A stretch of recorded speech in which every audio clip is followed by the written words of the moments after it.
Hi, I'm Angie with Crawdaddy Magazine, and I am here with Jeff and Ben of Low Anthem, two of the four musicians that just sat in here and did a session for us. So thanks so much for sticking around for the interview. I just kind of get started.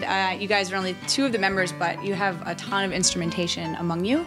So do you guys want to maybe just rattle off some of like what you play? Because I know people that are watching the set are probably curious by some of the instruments that they saw. Yeah, there was a harmonium in the set, or a pump organ, and there was musical saw, and the funny triangular instrument is called a hammer dulcimer, and it was like run through an amp, so it gives this tremolo.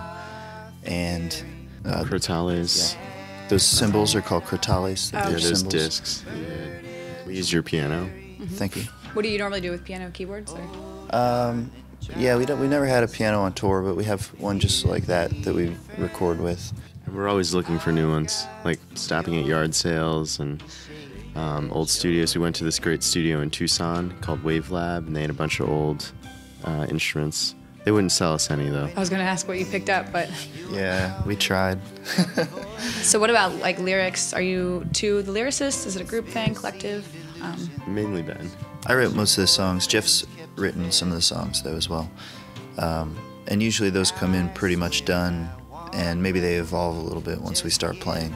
So do you come in, like, with lyrics first, or the melody first, or, like, collaboratively? Usually lyrics and melody. And then the form of the song and the arrangement is totally up in the air. So I'm also curious, you guys are from Providence, and you guys all met in Providence. What's like the music community there like? I don't really know a lot of bands that are from there. I know there's a school there, obviously. And it's kind of isolated from the regular touring circuit. A lot of bands go New York City to Boston and further north, but it tends to get skipped over.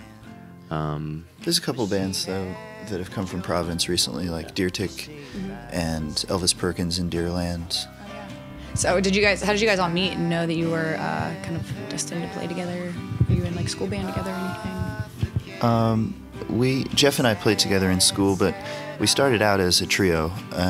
It was with another kid, Daniel. Dan Lefkowitz. He's a songwriter, and I'd met him. We were both studying with this guitar guru in France, this guy Pierre Bensoussan, who is like a master of dad-gad open tuning acoustic guitar, and it's just the most intense week, just at that age, like 18 years old, where I don't know. So impressionable. He made people cry. Yeah, not Ben though. He seemed like a tough one. Yeah, he was. He had such an intense vision about music and like taught from the heart, and was like unafraid to be hateful and like shame people, and just couldn't be more direct and honest. And it was like half of it was guitar technique, and the other half was just like crazy French psychology. And Dan and I met in that circumstance when we were both just starting out writing songs, and kept in touch. And then when we graduated, we wanted to make a band, and Dan was in school somewhere else, and he was unhappy, so he came and joined us in Providence. And we were a trio for like a year, just working, like booking our own shows and playing mostly in bars and anywhere that we could get booked. And then we made a record called What the Crow Brings, which was self-produced and pretty amateur, but I